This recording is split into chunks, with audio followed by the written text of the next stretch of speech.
Tonight, 2 York Region men face marijuana grow-op charges. Brampton's mayor has publicly written a letter to the premier over its place in Peel Region, and the Ontario Municipal Board has approved Richmond Hill's tallest building. Sun and Cloud, Pearson 26, Newmarket 25. This update is brought to you by Frank Cotolo on 148.ca. Movie trends. Frank on that money pit at 148.ca/Frank. I'm Philip Hong, and that's the latest from SR National News. Now here's Mike and Ray, 2 money pits on North American Harness Update on SRN1.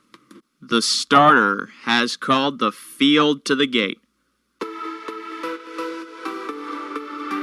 This field is in motion and approaching the start.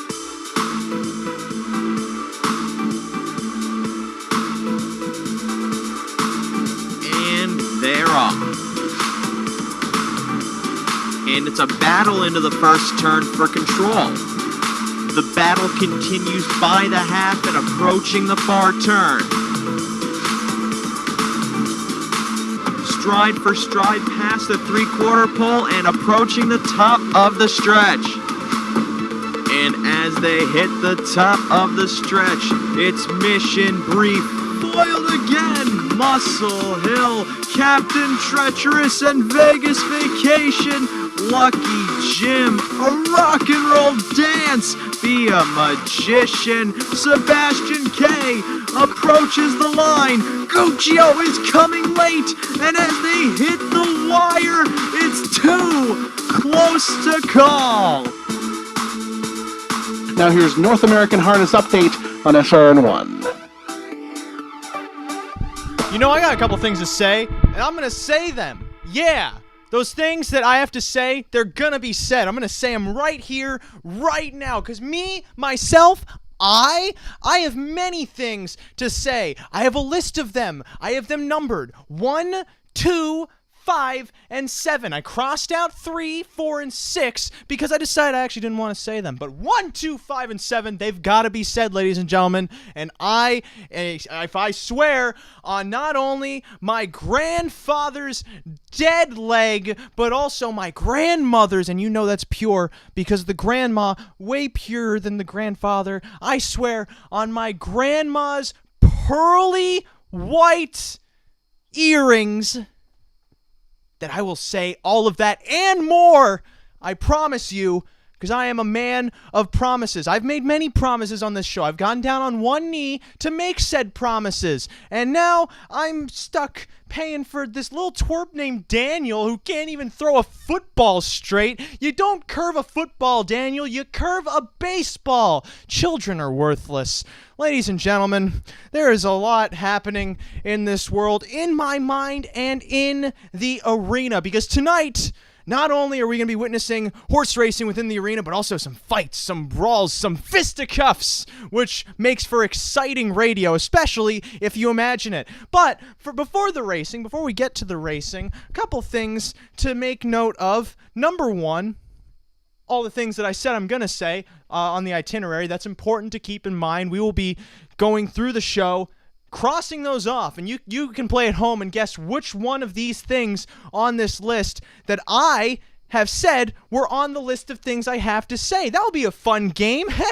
Number two, besides that list, a lot has been happening. I just got back from auditions for an improv troupe, and sure, I know you're thinking, oh, this is kind of a meta self-referential bit you're doing here, Ray. Walking around, you're making up children. First off, I don't make up children. Children are made up. Not only are they imaginary, but also physiologically and anatomically speaking, they are made up. They come from whatever don't misconstrue that.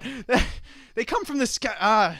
They are made within this ether that is unknown, but is also at the same time so mysteriously eloquent and so mysteriously beautiful that you just sit in awe when they enter this world from whatever precipice they may have just leapt from as they moved into this reality. Boom, there went gravity, because that's how the water breaks, ladies and gentlemen, but I don't need to tell you that. I'm not a doctor. As a matter of fact, I'm not even the person for the most part. I'm very much a collection of ideas, a collection of knowledge, which composes the identity that I have chosen to construct. I can easily change that identity, and trust me, ladies and gentlemen, I just might. Not only as a threat, but maybe is a viable option because for the first 2. This identity does not come with a concept of time. For the first however many minutes I'm talking on this show, it might actually be in my best interest to ditch the exuberant, extroverted Tool in favor of the shallow dimwit that I've been playing for the last about 3 months on this show, and maybe that will play to ratings. Maybe it won't. I don't know. But wait, hold on. Do you guys hear that? Oh, you can't hear that. My phone's on vibrate. I'm getting a call from the network. By the looks of it. Hello. Hold on. Let me put you on speaker. Hello. Yes, Ray. Yeah. I am Ray, I think. Oh, yeah. This is the network. Oh, hi. President Network. Please. It's Mr. President Network. Yeah. I'm sorry. Oh, no, Ray. We recognize what you're doing as a. What is it? No, it's not that one. You can't make fun of that one. Don't mispronounce artistic. We will be getting angry letters, but no one has an address to write letters to. They don't need an address. They have the phone book. Well, wait, they have the phone book? They might not have the phone book. Like, I've seen them on driveways still after they mailed them like 3 months ago. Yeah, no one really uses the phone book. But anyway,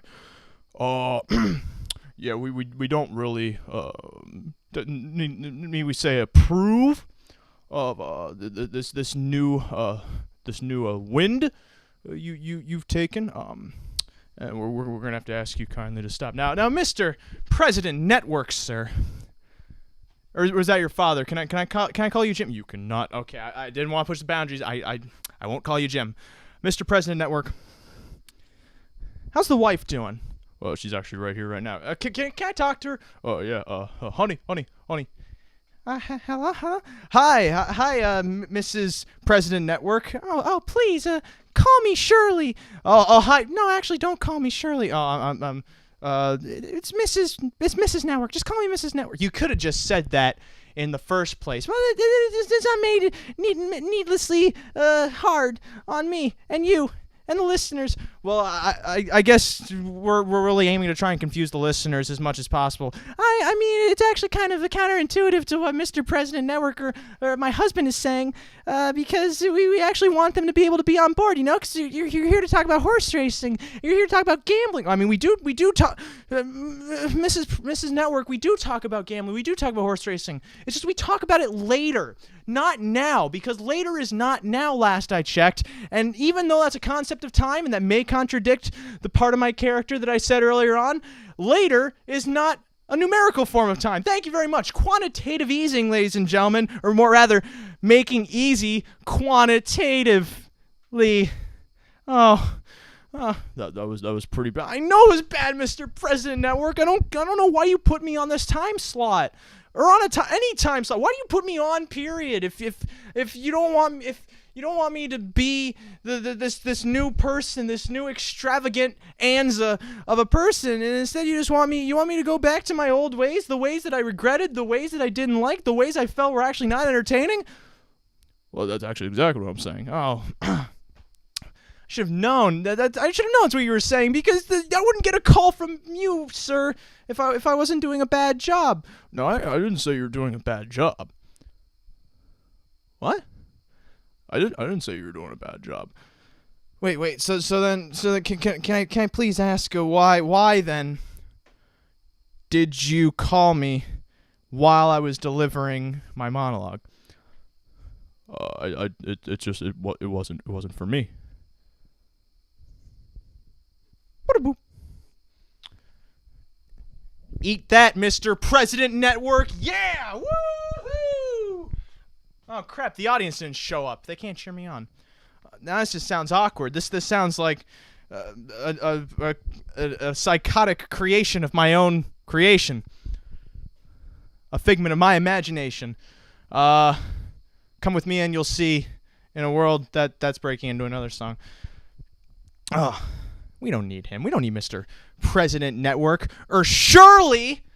I'm surely going to call you Shirley, and you surely cannot stop me! My phone is going to be vibrating for the rest of the night now. But all of that said, all of that done, and many things not done yet. Not only on this show, but on any show of any network of any variety. Let's actually condense that a bit. We don't want to focus too much on all the other shows, because then you might go watch them. You shouldn't watch them. Listen to us. Watch us. I wish you could watch me, because my arms are moving everywhere. It's like I'm running a decathlon in my basement. So running a decathlon, but very lonely. That actually, running a decathlon in general is lonely, because I think 3 people do them. Tonight on the show, this show about harness racing, horse racing in the more broad sense, but harness racing in the specific sense, we have the late pick 4 from Mohawk Racetrack, as we do every week on this show, except on some weeks it's the Meadowlands, but that's when the Meadowlands is on season. Right now they're off season, and that means the grocery stores don't carry them. Instead, well, I mean, they're technically on season, but it's not the regular season. It's like if kiwis were to grow in October. It just doesn't feel right. But Ray, why would someone be questioning my knowledge of kiwi seasons? But yes, sir. What do you have to say? But Ray, if kiwis are grown in tropical climates, and tropical climates are moderate in their temperature fluctuation, then why wouldn't kiwis grow in October? I want this man killed, berated, belated, and degraded right now. That was fun to watch. Besides the pick 4 from Mohawk Racetrack, we have stakes races from Mohawk Racetrack. They're still on our minds. Still on my mind, Mohawk. Still on my mind. It's just turning into Indiana Jones. More like mind Deanna. I'm going to stop there. So tonight, other than the Big Four, again, the Mohawk Stakes, that includes the finals of the Maple Leaf Trot, of the Canadian Trotting Classic, of the Elegantimage, and of the Milton, and not only that, there's also the Metro eliminations. I am just oozing in excitement for these stakes races, because I think 3 of them are good. Which 3? Maybe that's something on my list of things to say. Who knows? I sure don't. Let's bring in our boys, the other boys that carry us through this little shop of horrors. One of them is a doctor. The other one is a male doctor. You can decide what that means. In one corner, my pal, Mr. Mike Pribozie. How you doing, Mikey? Yes, here we are. I'm busy listening to you rant about nothing. I'm digging the excitement. And on the other corner, we have Rodney Allums Jr. the Third. Minus the third. Why would you want to get rid of the third? That just adds It's more tough to be numbers. Junior and the third at the same time. But have you not seen Back to the Future? I'm a firm believer that nobody should name their kid 3. Then you should probably tell Russell Early it that. ends at junior. You should It probably. ends at junior. That's it. Don't name it Ray Cotolo 2 either. Name it junior. Well, I no. really think he's capable of having a boy. First off, rude. Second off, With a woman? why would I name my kid after me? That's just the ultimate testament to my ego. Actually, no, I can see why you thought that. But tonight, I named my son Christian. I don't know if that's egotistical or not. I don't know. You're Catholic. Well, how'd you know? I've seen the pictures. I've stalked your wife's Facebook. I've seen the kids. Okay. I've seen all 14 of them, minus the 8 that you lost. Wow, that's brave. That was a bad hiking trip from what I saw in those Facebook pictures. All right, so Mohawk, you guys have been watching. I haven't been watching. I've been off in my own little world picking lollipops off of tree branches. And so Mohawk, let's see, is on what? Dingleberries out of your butt. Ooh. Those are not in season right now. 2 Or minutes ripe. to race 6 right now, so we probably should do something. I agree that we should always be doing something, either for ourselves or for the show or for the greater good, the greater purpose. I can't expand it any further because I'm running out of options. Thus, the Big Four starts with race number 7 this week, which I like because that means we don't have to wait an extra 20 minutes for the next race, as it's been starting with race number 8 the last few weeks. However, here Oh, first I got confused because I saw some horses and I thought the names looked familiar, and the pick 4 was actually starting sooner than I thought. But no, race 7 starts it off. Race 7, as a matter of fact, I don't remember the exact condition, but I do have the past performances for that reason because I probably wouldn't remember. I handicapped these at like 2 in the afternoon. Ah, yes. Numbers of $10,000 in their last 5 starts. Optional claiming tag, $25,000. $18,000 purse to start us off. And Mike, if I remember correctly, you're pretty deep in this race, and it is a wide open race. It's wide open. The track's playing more towards the front, though, so I put this ticket in yesterday. I might want to change my mind a little. However, for Twitter purposes, 5 deep to start, starting with the 2 likely favorites. The Way You Look Tonight was off a layoff last time, of roughly 3 months. Was racing at Harrington in their upper conditions prior to that, qualified at Mohawk, and then it was second last time to Wiglet J, who is an upper level type, pacing mare.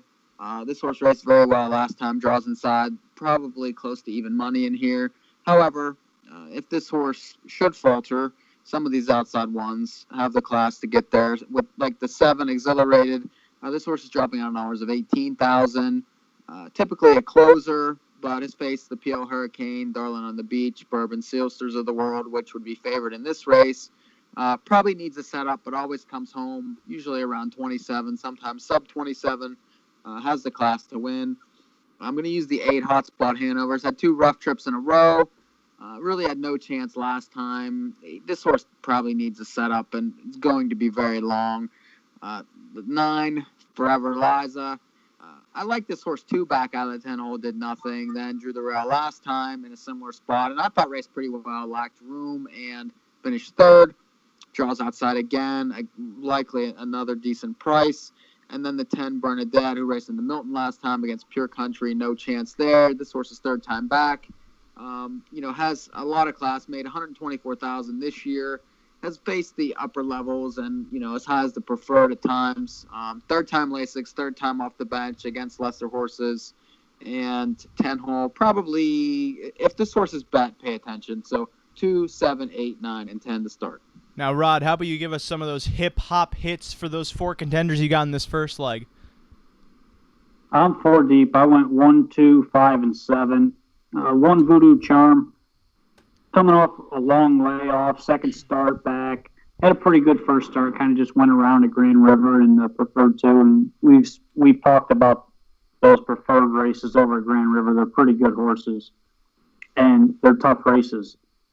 And, first start, you kind of expect her just to kind of sit in the back and go around, and that's what she did. 2nd start, I think she's going to be a lot better and moving back to the big track where she's shown some success before. 2, The Way You Look Tonight. My buddy owns this horse, Marshall Klein. Give a shout out to Marshall. What's up, Marshall? He should be listening right now. I just texted him, actually. Like Mike said, she's 2nd start off a long layoff. Raced really well last week, and I look for her to put a similar, even better effort in tonight. 5, Wildcat Magic, a long shot here. Had the 10 hole last week, was given no chance. And the race didn't come back to her like I thought it might. And, even at long odds, she still made up some ground. And I thought she raced okay. She was in with similar horses, but I think the move inside tonight, she can get a better trip out of this race. And, if there's not a ton of early speed, I think she's going to be in a close enough position to be able to pace with them down the lane. And then 7 Exhilarated. She's dropping out of the now-winners at 18,000. Gets the same driver once again. It's Osceola and Drury. They've been doing pretty well lately. And, her lines kind of speak for herself. She hasn't been beating anybody, but she's also been facing a lot better. And the last time she was in with these, she was first over and finished 2nd. So I think she's got a big shot, but a short price. So 1, 2, 5, 7 for me. Now, as for the old racer, as nobody has ever called me, I'm 4 deep as well. I start with the 2, The Way You Look Tonight, not because our pal Marshall Klein, the Marshall Klein, I'm assuming that's his name because it's the Klein Racing Stables. Yeah. Hi, how's it going, Marshall? I hope you're having a good night. because I think you have a good horse. Ha ha! She's coming, making her second start in about the math says 3 months. She last raced in June at Harrington. Was racing well down at Harrington. Comes in off a second place finish, as Mike said, Wiggle at J. Has some class, has some form. That should add up to some great things. Potentially a win. She's lights out. I also throw on. I like her first over move 2 starts ago. And last out, just kind of went around the track. At least came home strongly. Shows that she might be live.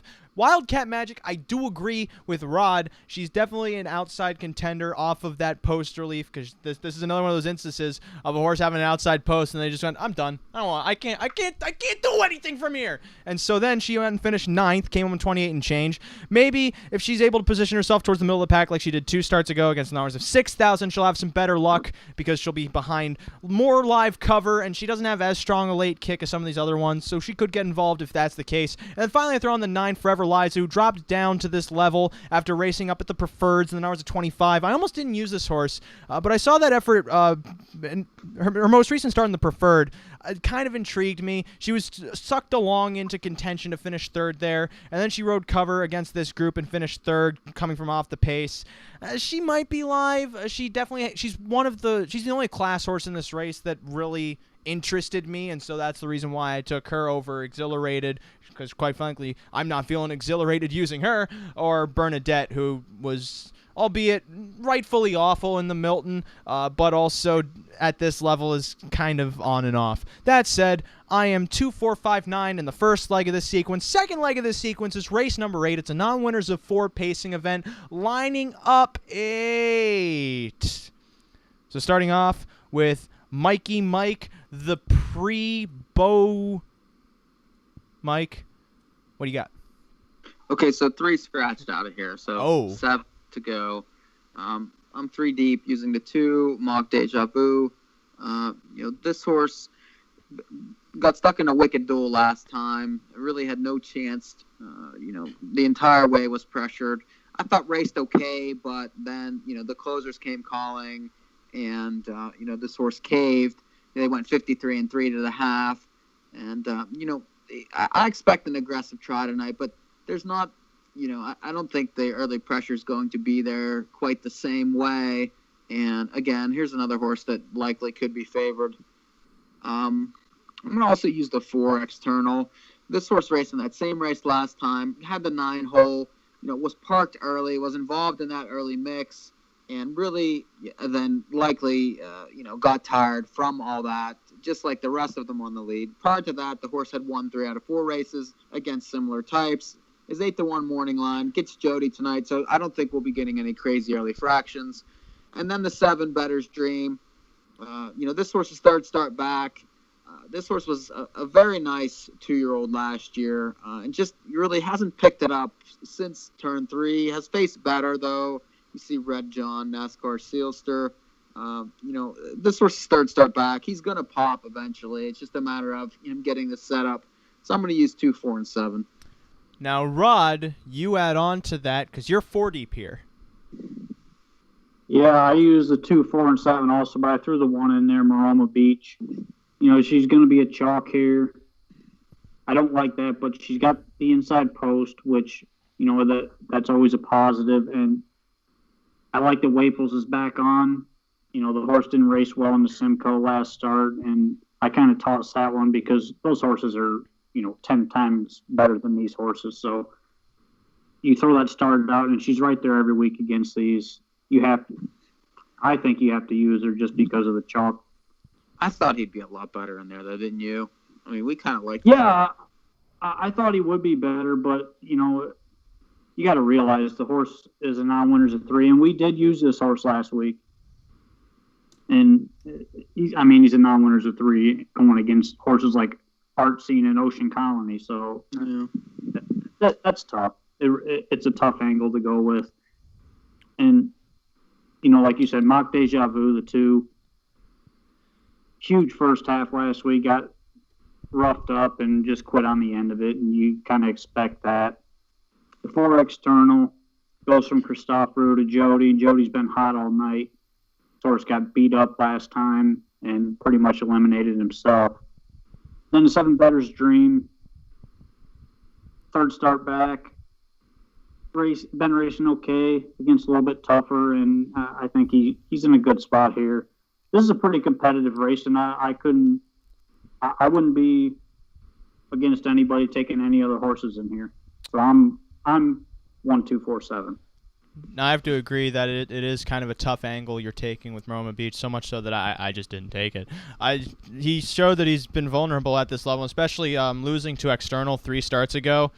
I think it's in our better interest to just throw out the favorite completely. I was 3 deep here, but now I'm 2 deep with the scratch of Homie Joe. I take Mock Deja Vu and External, the 2 battlers in that last race, both fantastic, even though they gave up in the finals. I don't care if they gave up at that point. They worked their butts off. They deserve a break. But none of them broke either, so that just adds to their credit. Nothing really more to say about them. They raced well at this level in the past. Mock Deja Vu's raced decently in the gold division, went first over 2 starts ago from an outside post to challenge a hot pace, finished 3rd. External has not really been racing at the gold level, but has been moving his way up the class ladder ever so slightly and has just been sharp over the last few weeks. 2-4 for me in the second leg. Third leg of the sequence is race number 9, the Preferred Trot, the race that could make or break, quite literally. Most of these horses cannot trot. Even though it's the Preferred, a lot of them have some braking issues. Classic Venture, Royal, Sharma, Truskin, Hanover, to name a few. However, on the far outside, we got 2 class dynamos with looks like a Chippendale and Crazy Wow. And starting with you, Rod, you just said it's to those 2. Yeah, I think they're the 2 best horses. I mean, they're the 2 stakes horses in here, and Major Athens is the other stakes horse, but he's not really competitive against those. He's competitive in this class and a class below. The 8 looks like a Chippendale. This horse kind of speaks for himself. I mean, he beats good horses. He beats okay horses. He gets beat by some okay horses. I think he's good enough. I think he's going to be close enough in here. He's not ducking the 9th. And I think he's probably going to either be first over, maybe second over in here. I think he's going to leave first spot somewhere. And there looks like there's some pretty wild speed on the inside if a couple of them try to tussle with Crazy Wall, who is going off the gate. Gets Wall this week from Yannick. This horse, I mean, he's made over $1 million. You don't have to say too much about him. He's dropping from the Maple Leaf down to the Preferred. He raced good last week. He was first over and just had a bad trip. So I think, even as chalk, the race kind of seems chalky to me for a Preferred. Now, Mike, you somewhat agree, but you also throw on Major Athens.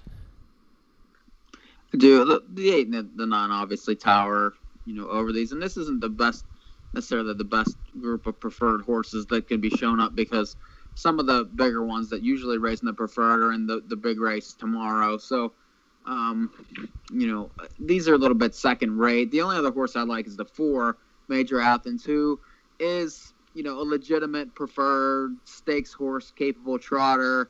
And he likes it up here. He's raced well at Mohawk in the past. He's gone 53-2 here this year. I thought he raced well enough last time. Just Big Rich got a perfect trip and got the jump. And, that horse had everything go his way to beat him. I like that he's inside. I like that he can either go or he can sit early, depending on what the outside 2 do.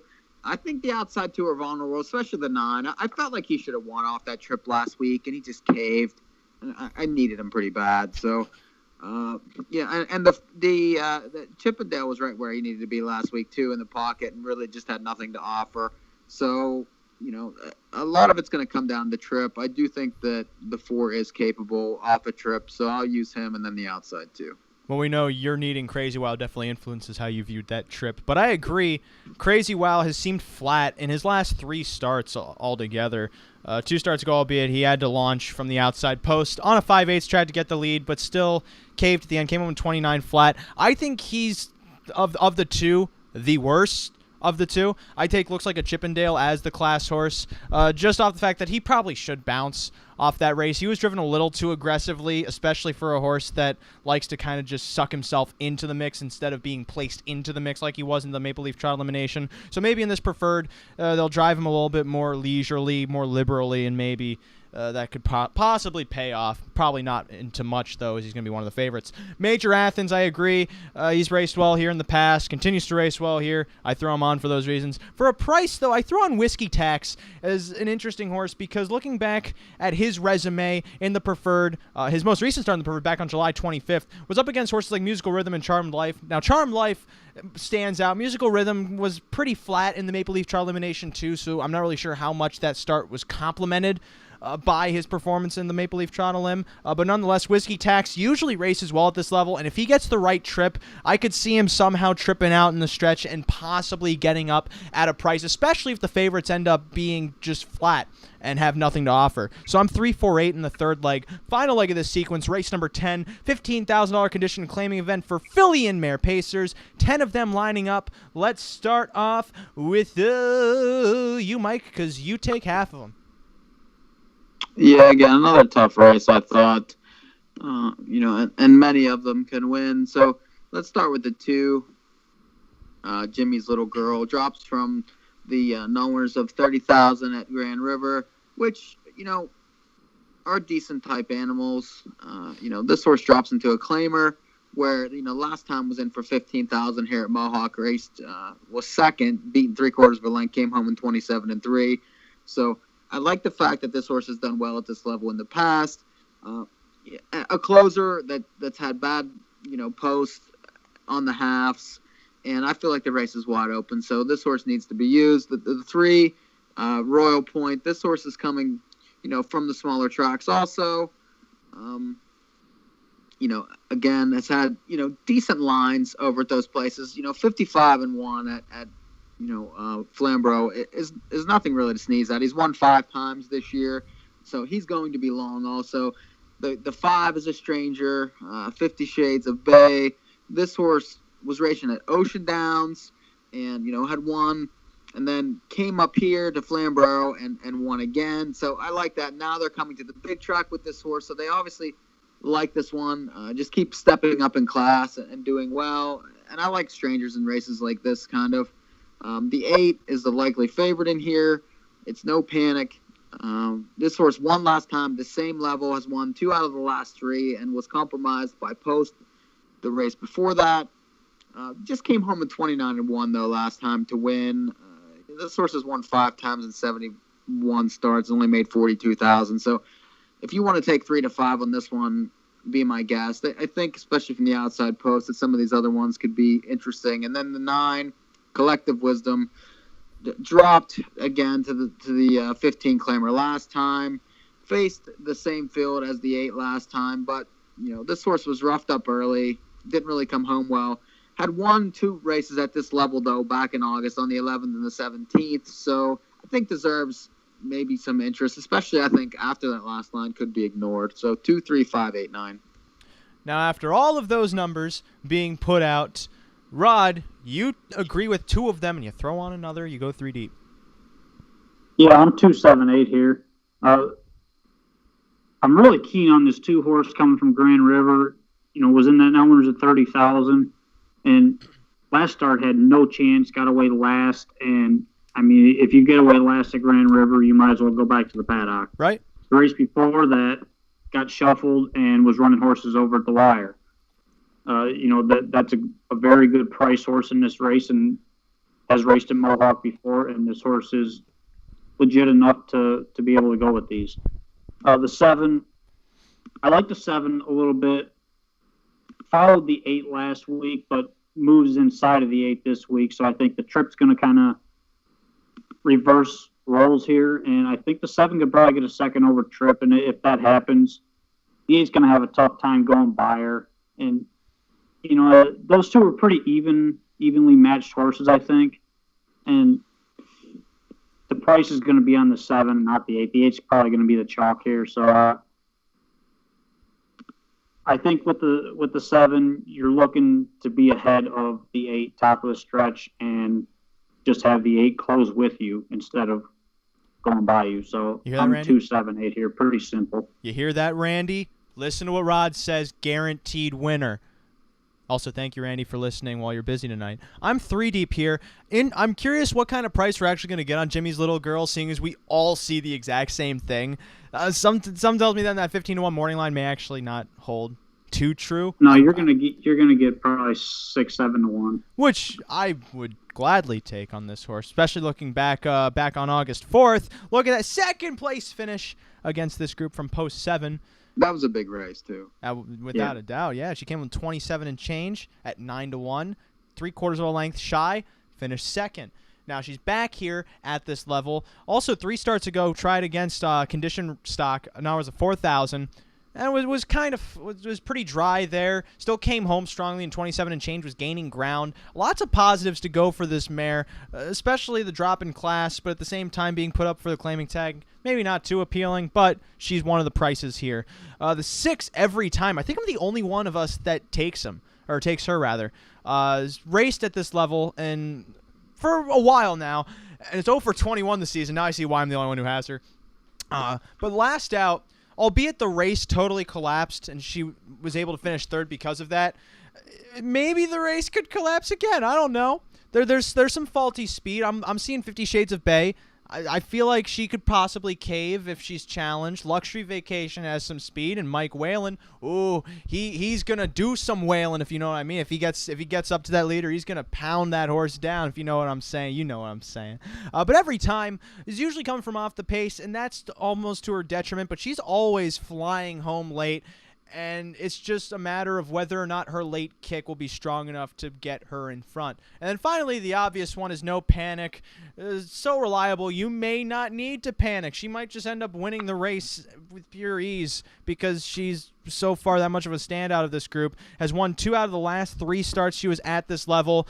3 starts ago was supplemented by a fast pace that collapsed as the favorite. She swooped up to win. 2 starts ago with an outside post. Had to come from too far back and still tried to kick home 27 and change to get the win. Ended up finishing third. But last out went that first over grind into a somewhat fast pace. Again, aided by the fact that it was slowed down at the end. She still managed to overcome that first over trip, and that's really what earned her the title of favorite in this race. So I'm 2-6-8 in the last leg of this pick 4, which makes my ticket go as follows. For 20 cents, please note the scratch of the 3, Homie Joe, in the second leg, so all of our tickets are going to be off in price on the graphics, but my ticket goes as follows. The 2-4-5-9 with the 2-4 with the 3-4-8 with the 2-6-8. Again, that's 2-4-5-9 with the 2-4 with the 3-4-8 with the 2-6-8. Now, if I'm not mistaken, that's 80-160. Wait, 80-160. 160 times 3 is 320, 480. 480 times 3 then is 1420? 1440. 1440. My ticket is $14.40. Mikey Mike, what's your ticket? 2, 7, 8, 9, 10 with 2, 4, 7 with 4, 8, 9 with 2, 3, 5, 8, 9. It's 45 for 20 cents, and I played. And Rod, give us those numbers. 1-2-5-7 with 1-2-4-7 with 8-9 with 2-7-8. 1880 for 20 cents. It's in. I feel like you guys are just trying to gamble shame me. Because mine's not in. Yeah, because we actually play. Mine's not in. Yeah, if actually, if you're listening, I'd probably prefer the 4 to the 8 in this race if I had, a chance to change. I know, Ray kind of made the graphics yesterday and things, but I definitely prefer the 4 to the 8 here. The lack of play really, the lack of play really waving you off? Well, no, actually, I like the 4 a bit better, especially the way the track is played a little bit here. Mm-hmm. The 8's going to need everything to fall over, mm-hmm. and the track had been playing towards closers for quite a while there, for about 2 weeks in a row, but not tonight. I mean, yeah, the horse that won the last race was 35-1 and sat the 2-hole. Right. Well, no, actually, was on the rail though, and I think you need to be closer than usual. The horses aren't really flying down the middle like they have been, and I mean, not to say that the 8 can't win. I don't know. I prefer the 4 because I think that she's going to be closer early, and I do like that race better last time than it looks better on paper than it really is. Actually, the last two, because that race against P.O. Hurricane 2-back was excellent. And then had the 8-hole last time and still came home 27-3. So this horse has a chance, 12-1. Use if you haven't used already. Apparently, Garnsdale is getting on my case about not using Crazy Wow. He singled Crazy Wow in his pick 4. Garnsdale's paying attention to the show? He's paying attention to my graphics. Tell him to listen to the show. All right. Be listening. I'm opening up a new tweet. Listen to the show. Dummy. I said so. Yes, Rod says so. Rod says so. It's better than porn. You know that doesn't fit my brand. Oh. Okay, it's better than gay porn.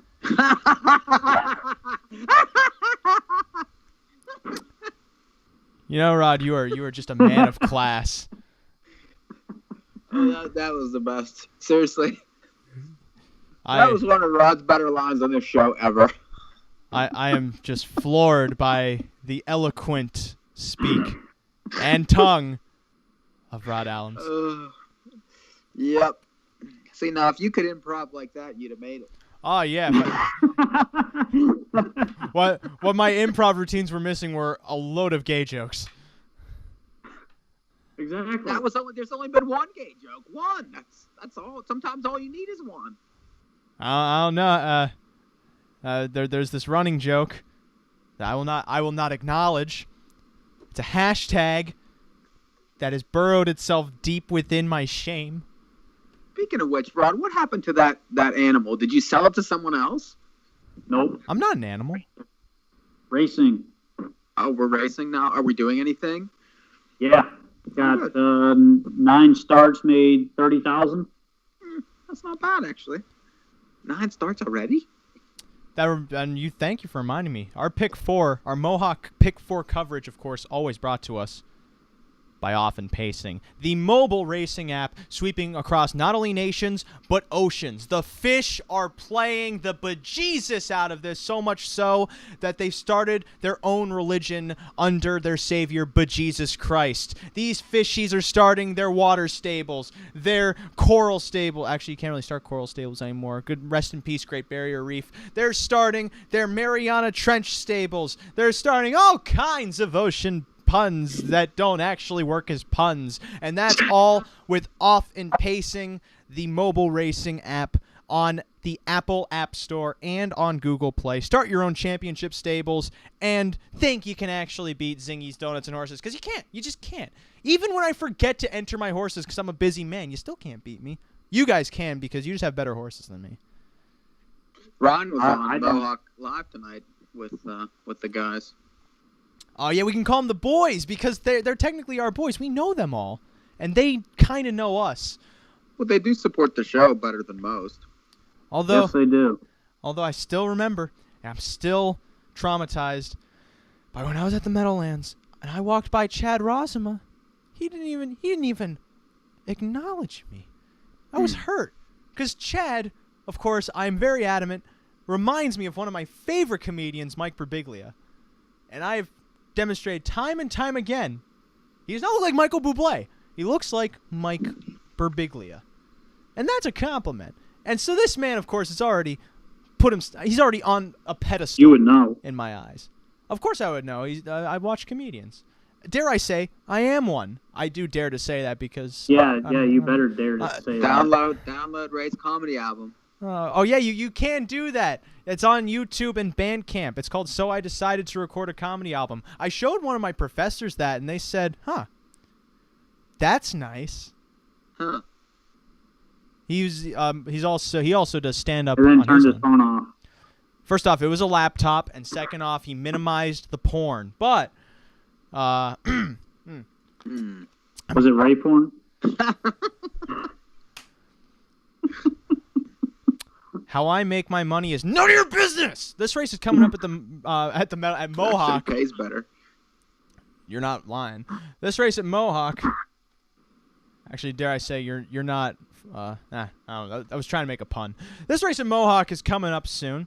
Bernadette currently at 10-1. Rightfully so. This horse... Great odds on the 5 here. 10-1. Yeah, she was getting played earlier on, too. She's been drifting up. The 4 kind of drifted down, then drifted back up.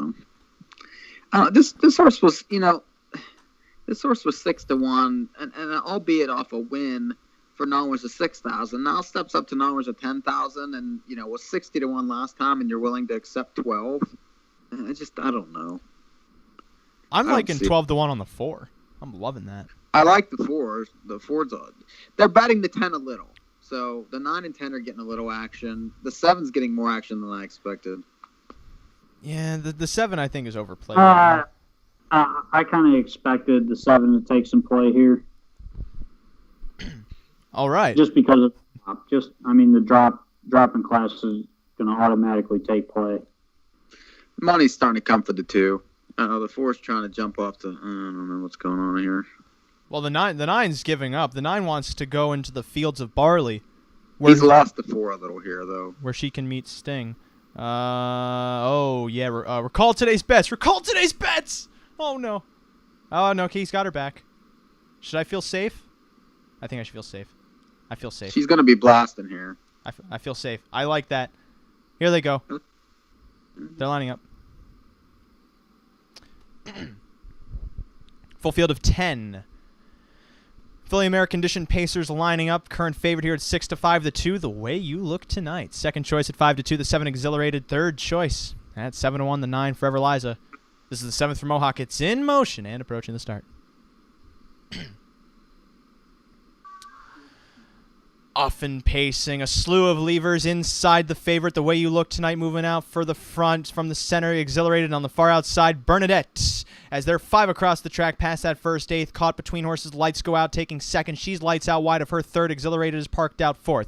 5th then moving into the turn comes Bernadette to the inside. 6th comes Voodoo Charm cutting the corner. 7th then comes Pretty Hot as they move on to that first panel. 8th then to the inside comes Forever Liza. 9th behind her Wildcat Magic, and trailing the field Hot Spot Hanover. First quarter up in 27-1, set by the 3-2 favorite. The Way You Look Tonight moving to the backstretch. A length and a half in front of Lights Go Out pacing 2nd. Houdon's got a firm hold of her. Out of 4th comes Exhilarated marching up towards the leader, moving to 3/8, past 3/8 into a half-mile pole. She's lights out boxed in 4th. Now shuffled to 4th. 2nd up in that flow comes Bernadette, gapping cover slightly 5th. Voodoo Charms locked in 6th is Pretty Hot. Enters the flow 3rd over in 7th. Inside 8th, Wildcat Magic. Wide 9th, Forever Liza, and still trailing Hot Spot Hanover. Quick half. 55-4, a 28-3 clip moving into the turn, set by The Way You Look Tonight, pressured on by the 2nd choice, Exhilarated to the outside, who drops back a touch, a neck off the lead, moving to that 3/4 pull. Inside Lights Go Out's 3rd, outside 2nd over Bernadette, still 4th, she's lights out, locked in 5th,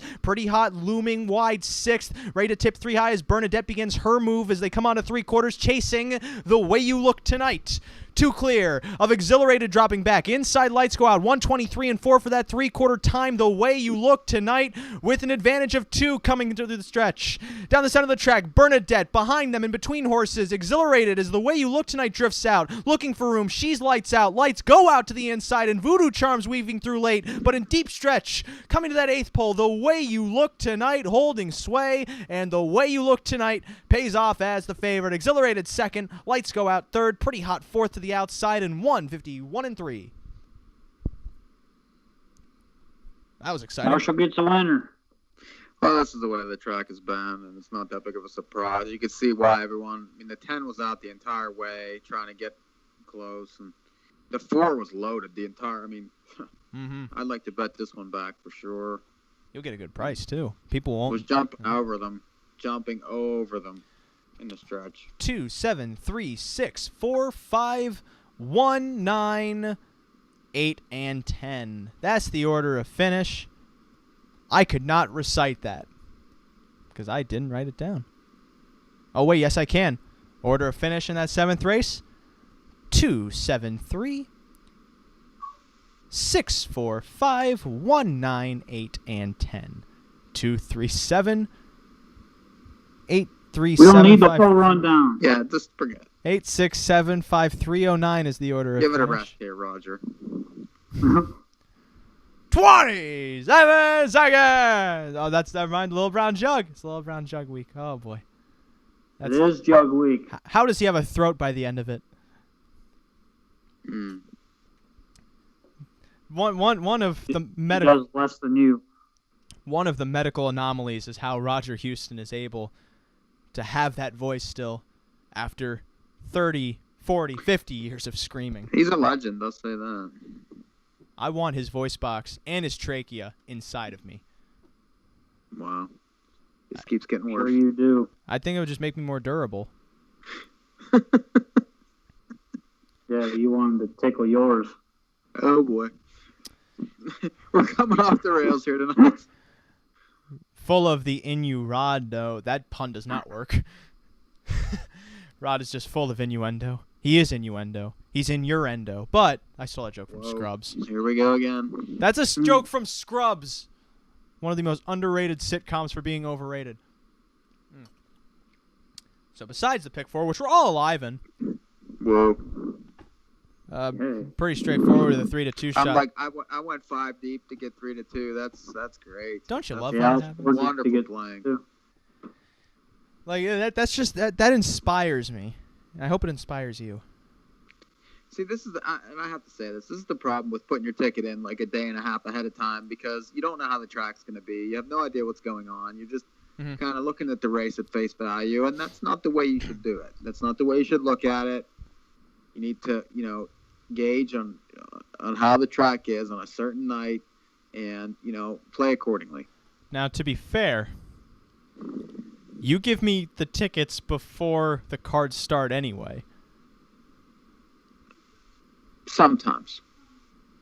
I guess that's true. Sometimes I do get them at like 8 o'clock. I don't know, it always feels like I get them around 6. But I'm saying things change is what I'm getting at. I mean, That's true. It's fine. It's no big deal. It's just things change sometimes. And I feel that the track is particularly, playing closer to the front than it has been. So that changes my ticket some. There's nothing more true than things change. That will never change. 10 minutes left in this first hour. What we can do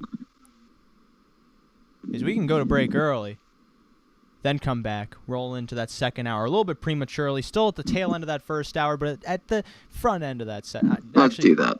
Yeah. Also, front end is not a phrase. It's redundant. It's actually an oxymoron.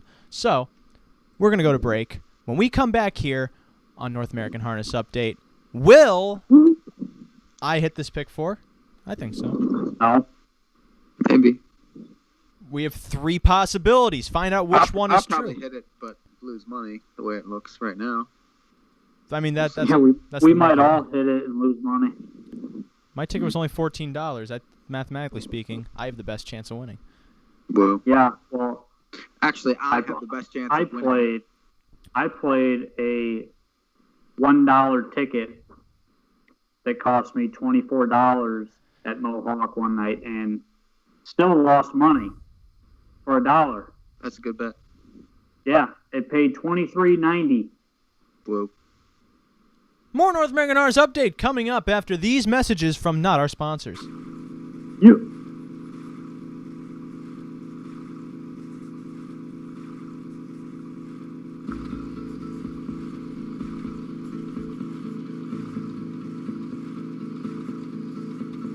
Past my window out in the street, life makes short work of all I see. Men take the change from beggars tied, bound in sheets. Red and blue, the useless siren scream.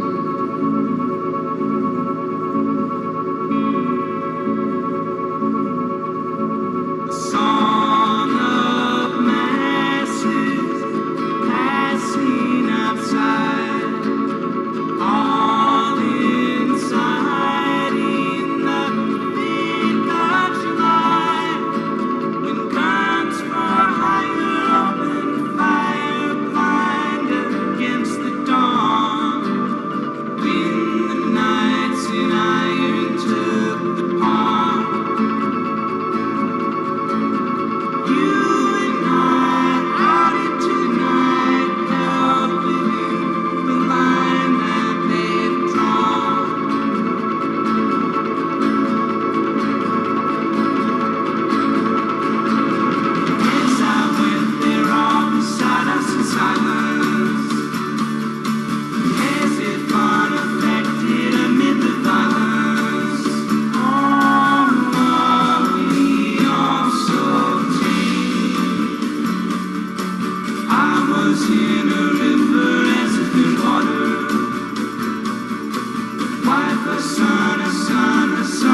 Philip Hong in Woodbridge. The OPP have arrested 3 people, 2 from York Region, linked to a marijuana grow-op in Kawartha Lakes.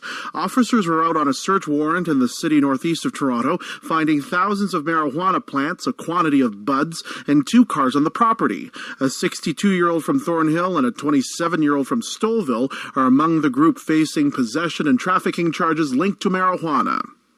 Brampton's mayor has publicly written a letter to the premier over its place in Peel Region. With the word count at 600, Linda Jeffrey has set out a demand to increase the number of seats allocated to Brampton in the next regional council term. The situation is tricky, however, as Mississauga plans on rejecting any reallocation that will rob it of its majority position on council. The Ontario Municipal Board has approved Richmond Hill's tallest building. The town, who tried to appeal the March decision, has been rejected, and 2 towers, one measuring 29 stories tall, will be built at the intersection of Yonge Street and Carville Avenue. The plot of land allows for only 20 stories to be built, according to the town plan, but the OMB previously agreed for a building taller than that. Sun and cloud in the forecast, Pearson 26, Newmarket 25.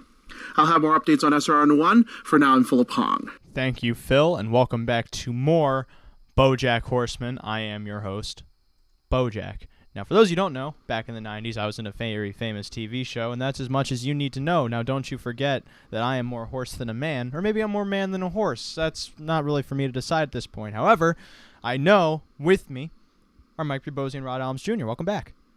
Well, We've been back. are we back? Yeah, you've been back for like a couple seconds. Wait, is that We were talking. is that still a gut response, or if I say Rod Allums Jr., you go? Yeah. I knew it. I love that. That's the only reason you're still on the show. Last one we left off, we all progressed in this pick 4 because of the 3-2 favorite one, and now we're probably all going to progress again. Oddly enough, betting here. Actually, not oddly enough. This makes sense.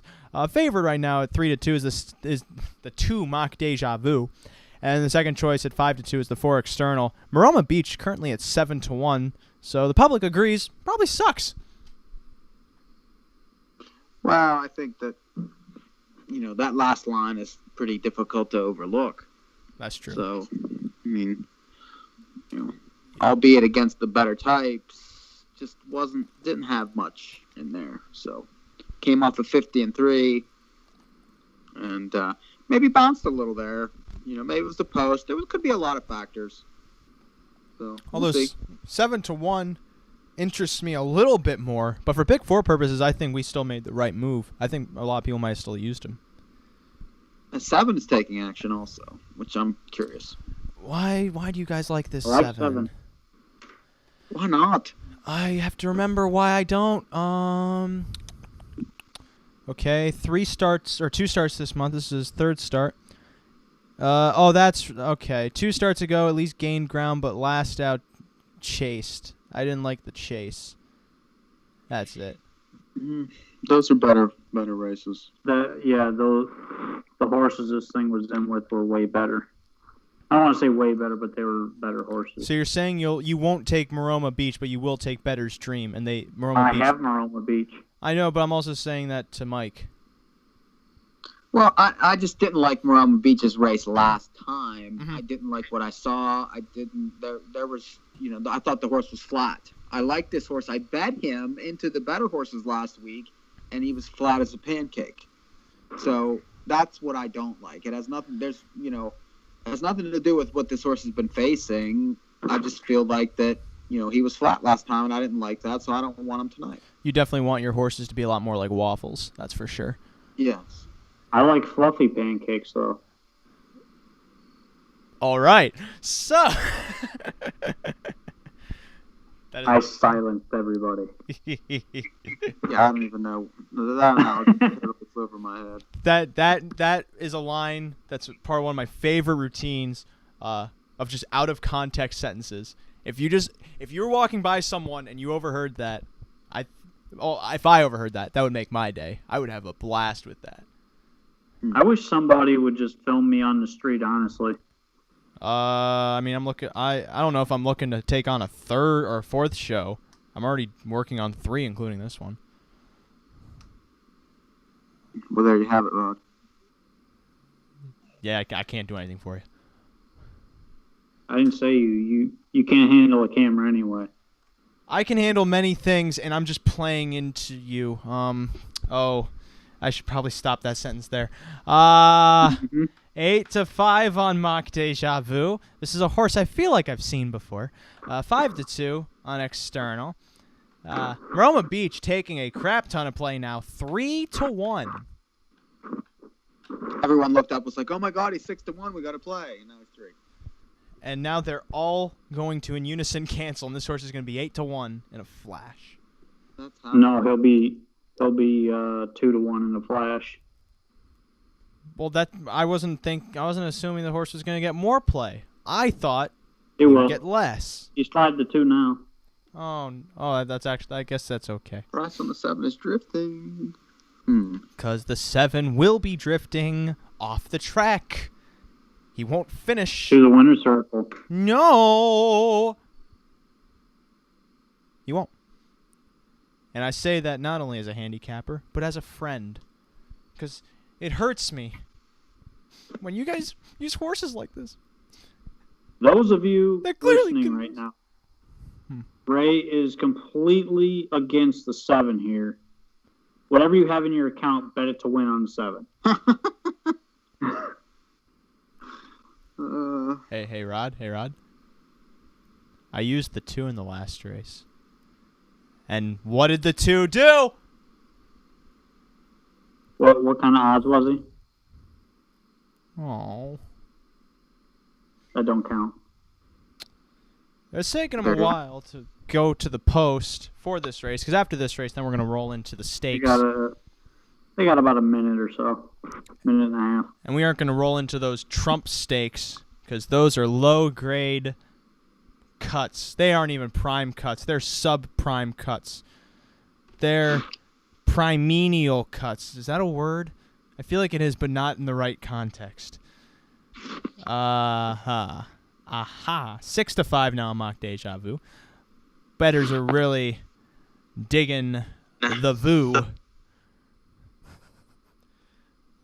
I feel like for the next 30 seconds, let's make this an ESPN bit.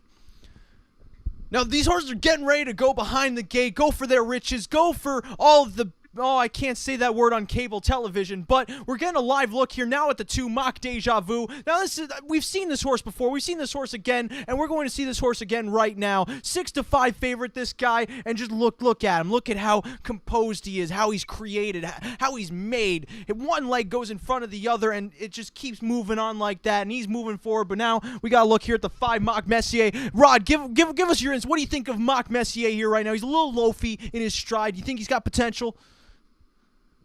The worst. Mock Messier is the worst. I agree. Oh, there's the 7 Bettor's Dream now coming onto the screen, off the screen now. Maybe a sign he's fast. There he was again. He's the horse of a flash, just like the Dreams. You know, Dreams are flashes, but now we got all it takes, and truly all it takes is willpower. Does this horse have it? We don't know. 15-1 is the price with 55 seconds to post. We're going to send it off. You're going to need it. When you're watching ESPN, do you interrupt Sports Center? Yeah. Damn I it. don't watch ESPN, it's junk. It is junk. But did you guys watch Monday Night Football? I know you didn't, Ray. Mike, did you watch Monday Night Football? Yeah. The second game? I did not watch a lot of the second game, no. Okay, well, you heard the commentary, I'm sure. Oh, yeah. Some of the worst of all time. Now, I'm not talking about Sergio Dip. I'm talking about Rex Ryan and Beth Mowins, who sounds like a guy, but it was god-awful. 6-5 favorite, the 2 Mock Deja Vu. Second choice at 5-2, the 1 Maroma Beach. Third choice then at 7-2, the 4 External. Scratch down to a field of 7 conditioned pacers in motion and approaching the start.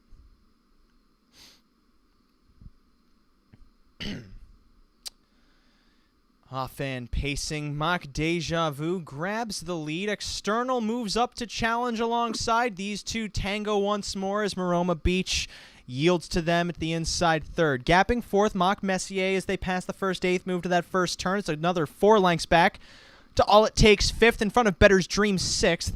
And trailing Freddie Bear as they move around that first turn. Mock Deja Vu in front by 2. Maroma Beach in second. Rained down third. External. 2.5 lengths off the lead off a 27-second opening quarter. Moving to the backstretch. Wah on top again with Mock Deja Vu, the favorite, moving down the backstretch to 3/8. 2.5 clears Maroma Beach. Long in stride second. Another gap of about 3 to External in third. Mock Messier begins to edge to the outside from fourth, attempting to flush out cover. Behind him, All It Takes 5th. Another 3 back to Better's Dream 6th, and Freddie Bear still trails as they move on to that half.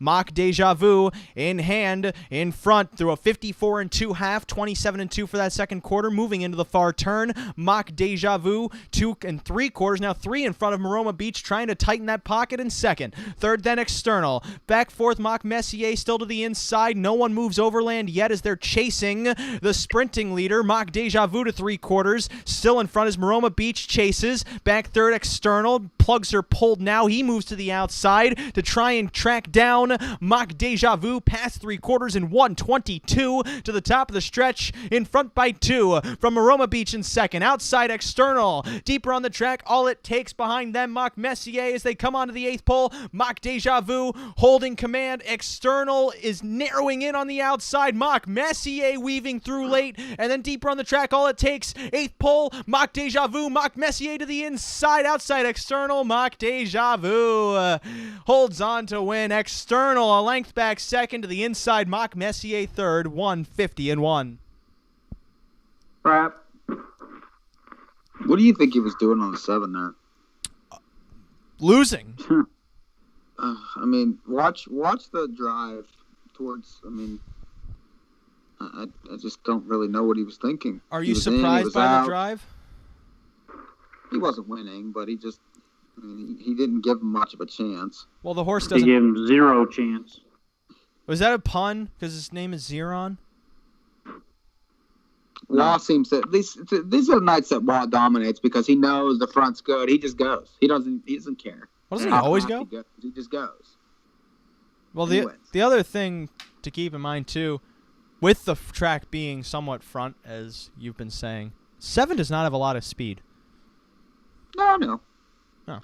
I mean, the 7 needed to be driven differently to have a chance in the race, and he wasn't. Well, was it that, or was it the horse just wasn't built for that? Well, I mean, he was third time back. He got away third last time. He had a chance to go. From- early. He just didn't. He sat. You don't. Yeah, he could have got away 4th easily. You don't think that There was a full-length gap. you don't think that him getting away third last out was more him having an inside post? This horse has shown speed in the past. I mean, and he's been bet the last 2 times too. I mean, this horse, I realized that the 2 and the 4 lined up and boat raced, but I still don't feel that bad about taking the 7 in the race. Well, I'm just asking questions because That's fine. You can ask them. I'm telling you what I thought whenever I. Well, I'm used glad. the horse. I'm glad you're answering the questions. That's the goal of asking the I mean, questions. it always amazes me how, like, after the race is over, like, you knew exactly what was going to happen before the race went. I mean, the favorite won. That was the most likely thing that was going to happen. Why? Just because the horse was the favorite? Yes. I mean, that's another thing that is completely flawed in your thinking. You think just because the horse is a favorite, that means that is the chance the horse has to win, and that is completely false. It's not completely false. Okay. Because you do have the potential. False. You do That have is false. No, you Just have. because the horse is the favorite, that does not necessarily reflect his chances of winning. It's how he was bet parimutually, but it has nothing to do with his actual chances of winning. So you're telling me. Right, I'll give you a really good example of what Mike's talking about. Okay, skewed pools. I figure that's where you're gonna go. Yes. Yeah, In but Illinois, there's one trainer. He had an owner. He only had one owner. Okay, and I think he had maybe 4 or 5 racehorses. So he had a really small stable, and he never won races, like, ever. If he won 1 race a year, everybody congratulated him. Like it was that type of a barn. So every single start, didn't matter if he had the rail at Maywood or the 8-hole at Maywood, his horses would open up 1 to 9. Every single start. It didn't matter what horse it was. every one of his horses 1-9, because that owner would go and bet 300 to win on every single horse. Now, And that one time a year, he would take down the freaking pool because nobody else bet the horse. okay, now, by you saying that, how many thousands of other races were run besides those? Listen, let me tell you this. All right. It's you're betting against other people. Yeah. Okay. So the favorites win about 30% of the time, right? Yeah. Okay. So 7 out of 10 they don't. Okay. Okay. So you think just because a horse is a favorite, that means that horse has a better chance of winning than everything else in the race, and that is completely false. Now, there are some times where the favorite is the best horse. That's true, and he wins. Fine. Usually 3 out of 10. The other 7 times, the public is incorrect. So what happens there? What happened to those other 7 horses? Did they have the best chance to win? Some of them may be second or third choices. The point I'm making is that, like, you realize the paradox of what I'm saying, because as much as I say the favorite won, I still try to beat them almost every time, because I recognize that not all favorites can win. But you said that was the most likely scenario because it was the favorite, and that's incorrect. If you're looking at the math of the board, Here we go with the math again. I understand what you're saying with skewed pools and such, but however, for instance, that horse That's not even skewed pools. Skewed pools is a very isolated extreme example. Yeah. But still, that horse was even money. That horse being even money made you think, okay, this horse probably has a better chance to win. And you look at the form, and you can see that. All favorites are not made equal. I agree, but with all of the money coming from so many different people in parimutuel wagering, in terms of concentration, people are going to most likely try and win the race. The horse that is most likely to win about 30% of the time should be the favorite. But you have no idea how much money is bet from what source. That doesn't matter. Clue. That doesn't matter. It does matter. If there's that was the point I was trying to make, was that one source caused the money in the pool to be jacked up until 1 minute to post time when ADW money came in. Mike, I'll ask you this. A horse is 15-1 morning line at Mohawk, okay? If he opens up the 2-1 favorite, do you relook at the program? I become curious. Like, I am very familiar with betting patterns at this place because I watch every race. Mm-hmm. So I can tell when a horse is taking money that he probably shouldn't. Mm-hmm. Okay? Because I know enough to read the board. Now, not every, sometimes guys mess with pools and stuff there. That does happen at this place occasionally. Mm-hmm. And, tickets get canceled and things like that. But, you are correct in a sense where consistent money comes, especially early money at this place, that a lot of times it's smart on a horse that does not look like they have any chance to win. But what you're saying is a completely different point. And you're talking about something completely different. And you're generalizing that all favorites have a better chance to win than everything else in the race. And that's not always true. And I think you overgeneralize a lot of that. And you think that after a race is over and the favorite won, well, that was supposed to happen. Well, not really. Not always. If the majority of the people bet their money on the horse that wins, that is the most likely scenario. That's just how the odds break down. That's all I'm saying. That's what they think is the most likely scenario. That's the point. Even if it doesn't matter if that's what because for instance, the favorite won the first leg of this pick 4. I still bet against her. But I recognize that by her winning, that was probably the most likely thing to happen. I was trying to beat that scenario. I'm trying to beat the most likely scenario that they're putting up based on my views. It seems overgeneralized because when the favorites win, I go, it's the favorite, and I turn the page because that's just how I've learned to do it.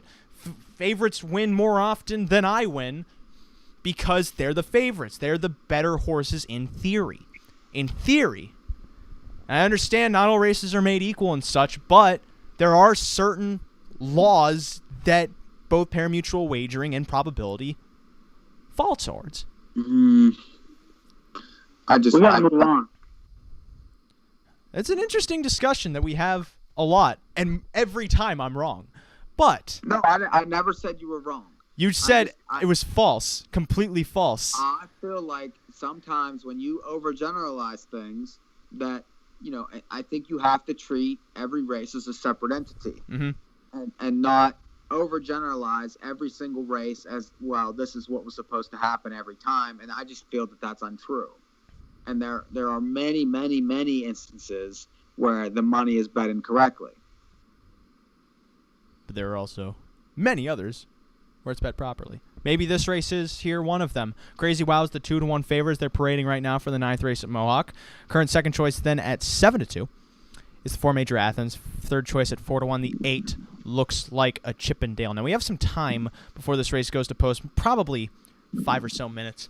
And let's fast forward to tomorrow's stakes races at Mohawk Racetrack, starting with the first of 3 eliminations for the Metro Pace, the 2-year-old pacing stake event on the Grand Circuit. God, how long has the Grand Circuit been at Mohawk? Is this the 3rd week or the 4th week? Third, I believe. It feels like the 4th. August 26th, I guess, is when it started with the Nassagawa. But anyway, we have 8 horses lining up here, if I'm not mistaken. Yep, 4 the first elimination. It's Pedro Hanover and Declan Seelster. Those are the main 2. Pedro Hanover has made a more dominant presence, both in the Nassagawa and just in 2-year-old pacing in general. He is a really wicked late kick. Declan Seelster, a lightly raced horse from the Dave Maneri barn, coming off a second-place finish to Shadow Moon in a gold division. Those 2 will be the likely favorites, but all of these races seem like they can go a multitude of ways, and I'm curious if you guys agree with that. Yeah, Well, I think this race is more, obvious than some of the other races. They stacked the 1 division with all the best horses. And this race, like you said, it's basically the 2. I think the 5 and the 8 are the likely winners, especially the 5, who, has just won 2 in a row. That race, the Mohawk race, was ridiculous from the back. Then goes to Pocono and wins from the 7-hole easy. Was never really asked in the race. Comes back here hot against horses that have been getting beat, and I don't really see any point in really betting against him unless you like Maneri's horse from the outside, who's been bet every time and can't seem to get by Shadow Moon. So it looks like 5-8. I have nothing clever. I'm curious if the 1 who's moving inside and gets a better price probably will end up making the final also. Rod? Yeah, I think that they're kind of just going for the final here, and Pedro Hanover is the best horse to me. I don't mind Declan Seelster, the 8. I just don't think he's going to be close enough to be able to go by Pedro Hanover. And Pedro Hanover has that late kick if he's got any cover at all at any point in the race. So, this is a chalky race to me. Well, they're all trying to go for the final. That's why it's an elimination. I stand by Phil the Thrill. I think he's an interesting contender here, even though Pedro Hanover and Declan Seelster are the ones to beat. This guy on the Grand Circuit has been racing very well. 2 starts ago, showed a lot of speed from post 9. First off, that means he's live. This horse is live. Last out then, was second over, kicked home, and just there was no way he was going to catch Stay Hungry, who just had a jump on all of the horses coming from behind. And he was moved a little bit late. He's had a second-tier post there. From the inside, he should be more forwardly placed. And, again, it's going to come down to whether his odds weighted against Pedro Hanover and Declan Seelster taking money will be high enough to entice you. I don't know, because I don't know what the board's going to look like. But he is my outside contender here. Courtly Choice is kind of interesting. Oh, were you going to say something? Oh, I just heard a jump. Courtly Choice is kind of interesting. He also had a lot of speed in the Nassagaweya, but then in the Champlain was pretty not good. Just chased horses home, dropped back, finished 8th while everyone else was kind of flying into the mix late. Seems like he might be regressing, or maybe he bounced there. If he can bounce back, he might be able to hit the ticket, maybe make the final if he's the 4th place finisher. I don't want to get into the semantics of that, but the outside contender here is obviously Phil the Thrill. For me, anyway. And then the Elegantimage, is there anything outside of Ariana G? No. Not against the fillies. The second Metro elimination. She's just too good. I do think, though, that for a piece, Okay. the one, perhaps, I like that race last time. Oh, This okay. horse has been knocking on the door a little bit. Now gets the inside and could be ignored because they're going to bet the 3. One horse I don't like the 7 or the 8. The 8 had a stone cold perfect trip last time and still couldn't win. And that, I mean, if that horse can't win off that trip, oh man, it just I don't know. But I think if you're going for gimmicks here, another big price from the outside is the 9 Dream Baby Dream. Oh, yeah. We talk about this horse every single start, and last time made a break early, still made up ground. He just went around at that point, and still made the final. So Outside again, though. yeah, it has the outside, but this horse can close a ton. We've seen her close a ton, and she can pass some horses late, and I think that's what she's going to do.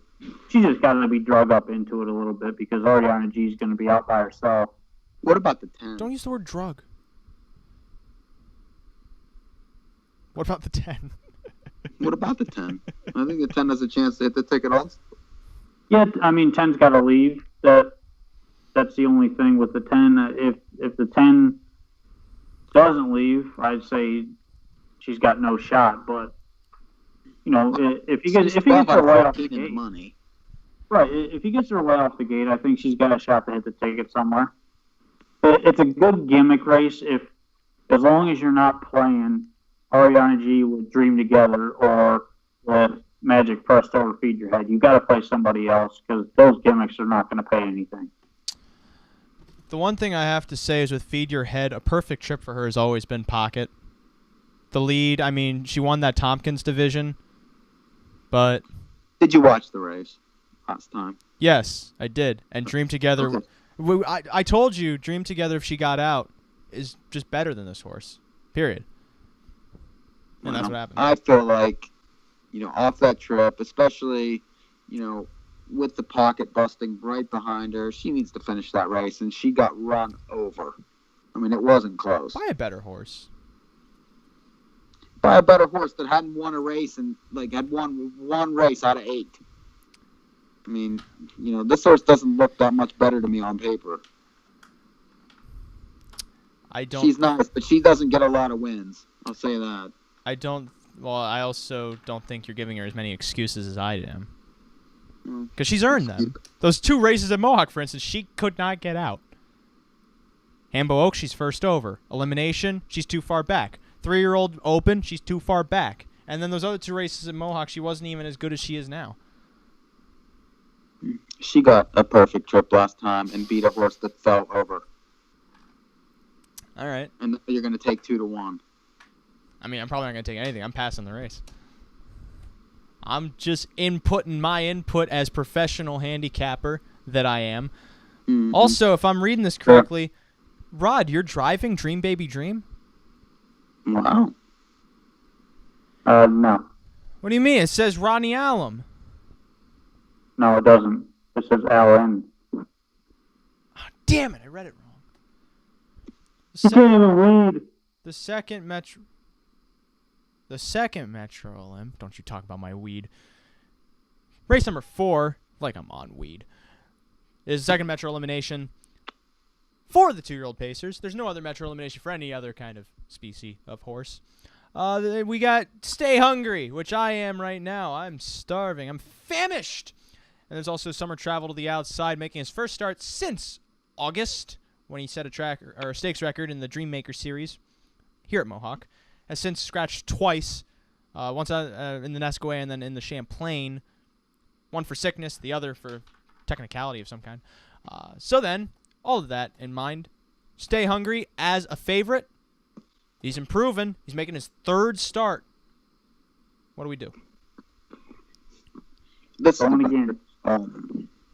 This Allums is I'm going again. I'm going against the chalks here. all right. What you got? This race, I believe, is wide open. Any of the 8 horses in here can win this race. Oh yeah, there's Shadow Moon too. But go on. And I can tell you that right now. that's what I'm going with. You're crazy. Why can't the 5 win? Why can't the 5 win? Those Kentucky Sire Stakes races are garbage, and you're putting them against these wolves. Good luck to you. This horse is going to be 50-1, get nothing. Yay! 50-1. I'll take that. I'll take it too. Yeah. Well then, Mike, what do You you? got to realize that the horse was first over with Don Harmon driving, gets 0 on. It's a Jim Mullenix horse. He has these things ready for these races. He would not bring this horse up there if this horse was not good enough. He drew in the wrong division. Period. He did, but this is the type of race that they can really mix it up Mm-hmm. with all these good horses. Yeah, And if they do that, this horse is coming late, and he's going to pass him. no doubt. He's got the kick. He's a third-time starter. I'll say a second-time starter because the fair race I count as a qualifier. Mm-hmm. This horse is plenty good enough. He's a late bloomer. He's going to be a big price.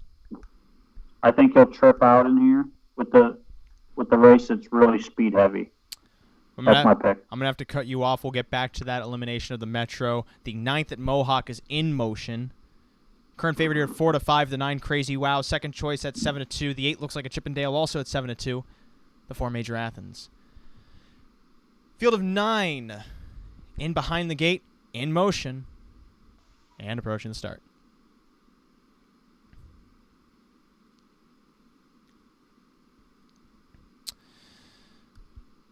Often trotting Crazy Wow being sent from the far outside from the center. Classic Venture off stride when he Truscan hand over to the inside. Q Hall gets away 3rd. Major Athens 4th. Tucking to the inside as Whiskey Tax gets away 5th. 6th then looks like a Chippendale in front of Royal Charm. Wide of her, Big Rich, and trailing the breaker Etruscan over as they move around the turn of the first quarter. Crazy Wow trying to swoop up and take the lead from Classic Venture, who gets away in the pocket. 3rd then comes Q Hall. Major Athens 4th through a 27-second opening quarter, moving to the backstretch.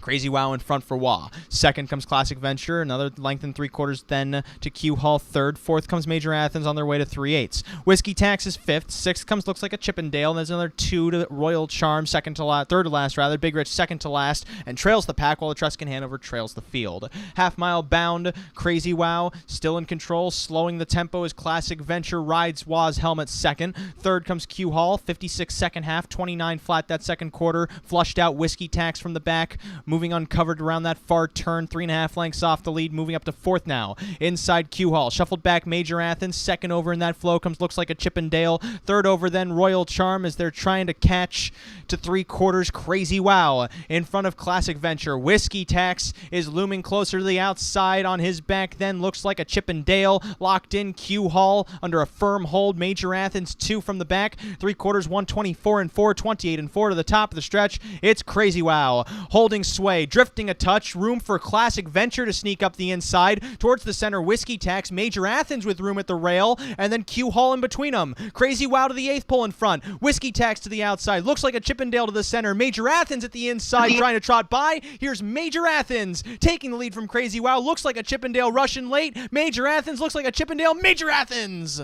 holds on to win from looks like a Chippendale, then Crazy Wow in 1:53 and 2. Mike and I move on to the final. That's gonna pay for it. Ask yourself, really, like how does Jody win these races? Whenever he's supposed to pull and go, he sits there, and somehow the rail opens for him, and he wins these races. Like they should never. He's let won him more up the rail. races. He's won more races up the rail than anybody in the history of harness Yeah, racing. you know why? Because he sat on it more than anybody in the history of Earth. He sits on the rail more than Dale Heitman. Hold the phone. Mike, you won. I don't And you're care. complaining. I was cursing him around the turn. Why are you not pulling this horse? Why? How can you sit there? He didn't have to. He wasn't supposed to I'm get sure that through. he knew the rail was going to fire open like that. Give me a break. I love how you're angry that you won. I'm angry because it's just mind blowing how this stuff happens. Anyway. It played in your favor. Jeez. This time. Jesus Christ. I don't know how much favor it played into it because this is not going to pay anything. Well, I did play doubles. That'll help. But He's still going to make money. That's what you guys say it's all about. I'm not. I might. My ticket might pay back something. I just got to be $14. Well, it depends. I have 5 in the last. I could catch something and get something. Meantime, back to this Metro elimination, the second of 3 Metro eliminations. As I open up the past performances. Mike adamantly stands against Lost in Time, so much so that he thinks this horse will get lost in time and move back to obscurity after this race. However, Rod and I both agree that this guy has a shot. I'm also for this is the plan. This horse was really good in the Nassau Way and was just caught at the end by Shadow Moon. It's just a matter He is 0 for life, though. It's 6 races. Does it really matter? I don't know. The 3's 3 for 3. Who would you rather have? Or the 8's 3 for 3? Would you rather have the 8 who has won every race he's ever been in, or the 7 who has lost every race he's ever been in? I'd rather have the 7 because the 8's going to be a worse price. Even though he's won every race he's ever been in? I could give 2 flying turds. How many horses that race? You guys are taking horses like the 5, who, if the horse is live, you think he's going to be a big price. If he is live, he will be backed. That's not true. He could be live in a long shot. If they know, they will be piling on.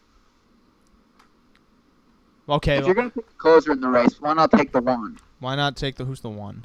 Who's the 1? Hayden Hanover? Ooh. The race at Pocono was decent. He horse is getting seems like a better. small track horse. He is getting better, but he kind of seems How like do a you small know track this horse horse. is a small track horse when he's never been on the big track? Well, he's drawn inside every start, He's at going to least get bet. halfway inside. And he's going to be one mixing it up early, too. He's going to get bet. I disagree. He will not be mixing it up early. He's going to get bet. He's going to get bet. It's 5 minutes to Wapner. He's going to get bet. He's going to get bet. He I'm needs to go out of to there. see how he drives the 6 in the race. He drove the 6 perfect last time and he won. He drove the 6 terribly 2 starts ago and he got 4th. Yeah, why don't you take the 6 then? That Nassau drive was horrible. Yeah. I know because I had him that night. I feel like you'd So rather did I. want the 6 than the 1 in that race. I feel like the 8's the best horse, personally. I mean, those 3 races here were legit, but now we get all these weeks off, and God knows what's going on with the horse. And scratched twice, and he gets the 8 hole. They're probably just going to try to make the final with him. The 2 has been impressive off those 2 races. I mean, they were both very good. I don't know. It's a very tough race. I think you have to look at prices. I don't like the 5. I'm sorry. I do like the 1 because I feel like it does set up for him. Yeah. And, I've liked the 6 all along. And I think he could get ignored a little bit in the race. Depending on trip and things, he could be curious. I got first off say thank you to Charlie, who's not wishing us only good luck, but God luck in the final leg of the Big Four. Even better. At least, see, Charlie listens to us. Of course. Well, he listens to you guys. I don't think he listens to me. Well, we know that. And it's justifiably so. He's a smart man. I mean, it'd be smarter if he listened to other points of view. Hey, you're still alive, Ray. That's all that matters. I feel like I am. I'm doing pretty well right now for myself. Yes. Except you think I'm stupid for taking the 5. And I might be. The Canadian Trotting Classic is a time-honored tradition because ooh, there's a spider descending onto me right now. Okay, no, he realized what he was getting into. He wants to get away from me. My hand is coming after him. And I'll let him go. I'll let him rise to the heavens this time. But next time he may go to Spidey Hell. $684,000 stake event. Gathers What the Hill, Bills Man, Dover Dam, International Money, International Dancer, Great Lindy Dunbar. This race looks like it could be a mess. And it could be a good mess. Depending if What the Hill steps up after this is what, his second start off a layoff, if I'm not mistaken. Yep. What the Hill steps up. If Bill's man ends up being better than all these guys, if Dover Dan's not going to win this race, I know that. If International Money returns to form, because he seemed a little short in that elimination. I think there's a lot of ways you can actually go here. There's a lot of ways you can go in every race. It's just whether or not they're actually going to pay off. This race could potentially pay off because the best horses seem like the vulnerable horses. They're all vulnerable. These horses face each other just about every week, and they've been going back and forth for a while now between multiple horses here. I'm going back to What the Hill, second start back off the short layoff, and I love the move to take the trot and hobbles off in the handball final, and they took some time after that, which I thought was good for the horse, and he come back and he raced pretty well at first start, and I think the goal was just to make the final, and that's what they did. And I think his form right now is better than the rest of these. The rest of them seem to have peaked already, and they're kind of just going the way they've been going. And I think What the Hill's getting better week by week, and that's why I'm going to stick with him here. Even though he's probably going to be a short price, I still like him and think he's probably the top 3-year-old trotting colt right now. I yawned through that explanation. Mike, give me something more interesting. Well, I mean, I think that Long Tom's a better horse on the bigger track. I think that, even despite his perfect trip last time, again, it was another case of them trying to get to the final. He could trip out in here. I don't trust the 4 because I don't really know what he's going to do in the race. And I feel like he's going to be the favorite, even though he's 7-2 morning line. I don't see anybody being bet over him. He's going to be sub 2-1. The 5 is going to be right behind him, probably around 3-1, and that horse has tailed off some. That Simcoe race, there was nothing in it. I mean, that was a bunch of conditioned horses and him. And then last time really got nothing. Ended up third at 3-5. So I don't like horses that can't win when they're supposed to win, and now is going to be underrated. So, I mean, why not this horse? I mean, he's made almost $300,000. I feel like he's going to get a little bit of a setup, especially if he leaves. He's beaten these types before. He's been lightly raced this year, only 8 starts. And, I think he has a chance at a price, especially if he leaves out of there. Long Tom? Yes. I just missed the first words you were saying because I was so entranced by this horse because he's not only great, he's Lindy the Great. He has the potential to upset. He was the only one that really made any kind of move in the elimination. He's the only one that made any move in the elimination. And not only that, with Victor Gio having speed, with Long Tom having speed, with Dover Dan having speed, with What the Hill having speed, I'm smelling fun times ahead. I'm smelling a lot of fun. And again, he's the only one that really, other than Bill's man, that really made any kind of motion in those eliminations. Everyone else is really... He's very far back. I don't know. And Tetrick's sitting on the 7th. I don't care who Tetrick's driving. Well, he's been driving this horse. Decided, maybe I'll drive the 7th. With $350,000. Does it look like I care? Mark McDonald's competent. He knows what he's doing. Okay. Who would you rather have? Who would I rather have? Yeah. I don't care. Okay. I don't care who's driving the horse. If anything, the only I guess real idiosyncrasy I can pick up with Mark McDonald is that he might actually put the horse into the mix. He might put him like in the middle of the track. By the middle of the track, I mean middle of the pack. And that would be a good spot for him. Because last time he tried to come from too far back, he broke. But again, he kicked home pretty well. He came with 27 and change to finish 4th in the elimination. That's not bad. And you guys clearly... Yeah, not a fan. Well, you're taking the chalk. Eat my shorts. The third Metro elimination is the next race. And this one, I think, has 9. Yes, because Nutcracker Sweet is on the far outside. That's right. And of all the eliminations, this one has no clear-cut favorite. That's just known. Trump that, maybe. He's been second in his last 5 starts to horses like Pedro Hanover, Summer Travel, Dragon Time, all better horses than these. So he may end up being the favorite. However, there's some other really nice horses moving in here, some of which I consider contenders. But I'm curious if you guys see anything else. Didn't you guys like Torn Hanover? That race last time when it was 42. Yes. That horse was hung up giantly in the stretch and still came to be third. He had no chance. I liked him And before he was still fourth. almost won the race. Yeah.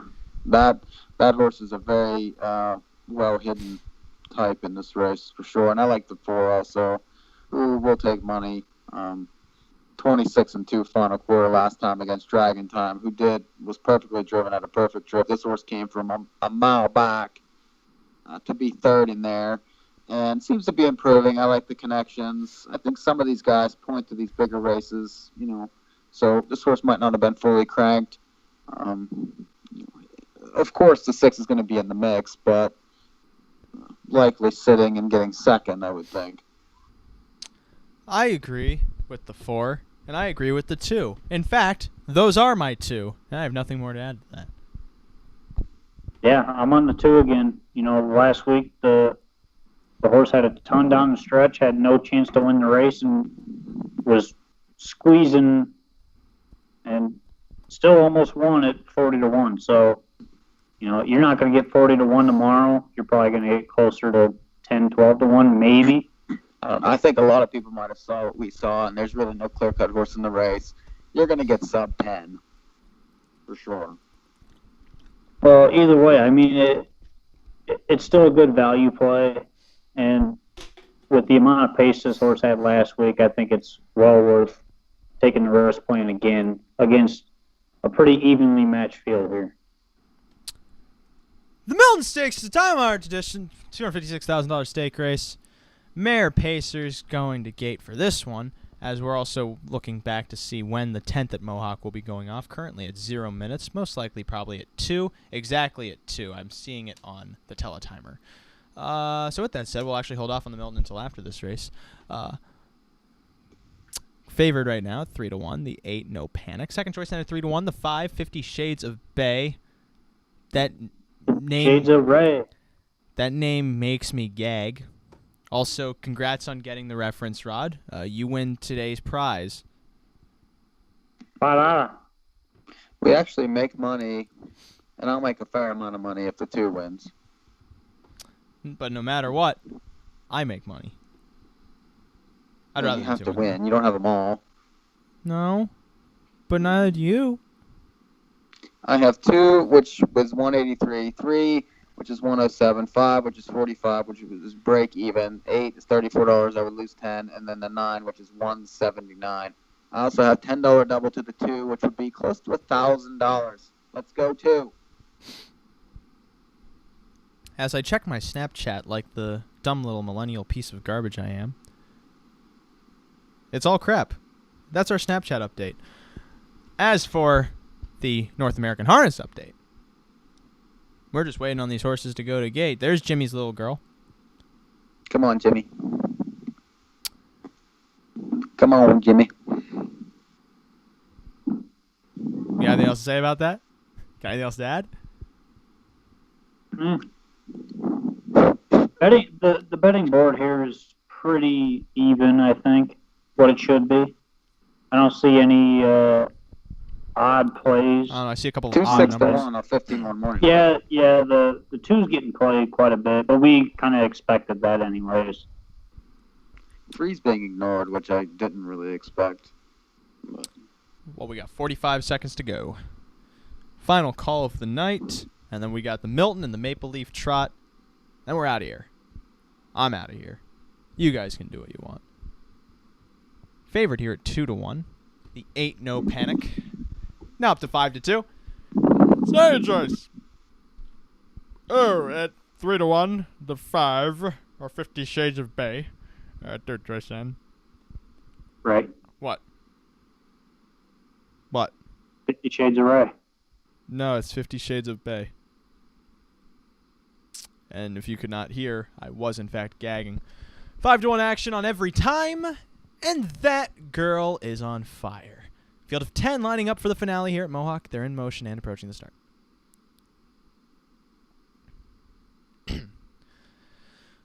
Often pacing, firing from the far outside, Collective Wisdom, and she's launching to grab the lead. 50 Shades of Bay to the center, gets away second. Royal Point is third, then back fourth every time towards the center of the track. Move floating to the inside now as Collective Wisdom gradually makes her way to the rail and to the lead of that first turn. Second, 50 Shades of Bay. Third, Royal Point. Fourth, then every time as they move to that opening quarter. Dry Creek Liz is fifth. Sixth, then Jimmy's Little Girl in front of Luxury Vacation in seventh. That girl is on fire, eighth. Ninth comes No Panic, and trailing early on, She's a Star Reporter. 27-4 for the opening quarter, moving down the back stretch. Collective Wisdom. Christopher trying to rein him down is outside. 50 Shades of Bay circles up to take the lead, moving to 3/8. Third, then Royal Point. Fourth comes Every Time. That's a gap about 3.5 to Dry Creek Liz, fifth. Soon to be surpassed wide is Jimmy's Little Girl, sixth. Seventh, then second over in that flow. That girl is on fire. Eighth to the inside, Luxury Vacation.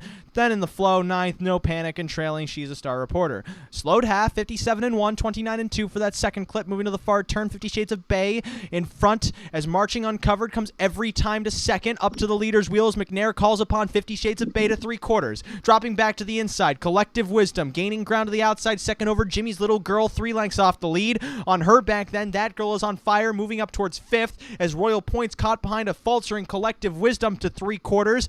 On front, 50 Shades of Bay, challenged by Every Time, who takes a narrow lead in 1:25-3. The two kind of clip wheels at the top of the stretch. 50 Shades of Bay drifted out, drifts in, Every Time drifts out, but has the lead. Every Time leads to the 8th pole. Second then to the inside, 50 Shades of Bay, overtaken by Jimmy's Little Girl, and That Girl is on fire, rushing into contention late. Every Time called upon, still holding the lead to the line. Every Time in front. That Girl is on fire second, Jimmy's Little Girl third, Dry Creek Liz fourth in 1:54.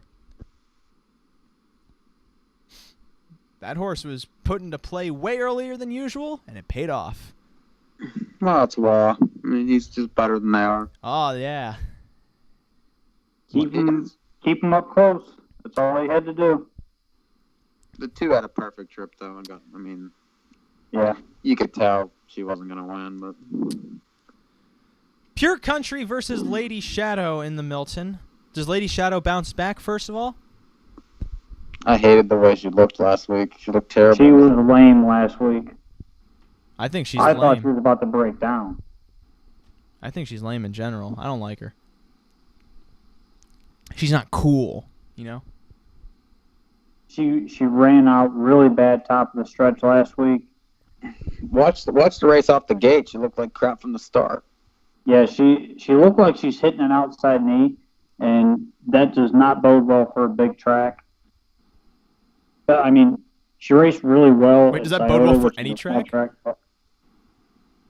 Well, if you're racing on a small track and you're hitting an outside knee, it works in your favor a little bit because you have 4 turns to get off of it. Oh, okay. Whereas with the bigger tracks, you only got 2 turns in your big turns, so you're still at risk for hitting that knee. And that's what she looked like she was doing last time, and I think that's why Yannick kind of let her drift off the rail top of the stretch because she was hitting it pretty hard. Now, if they got that straightened out, I'm sure they put new shoes on her and stuff like that, made some changes, but I still don't like the way she looked. I'm going to go with LA Delight.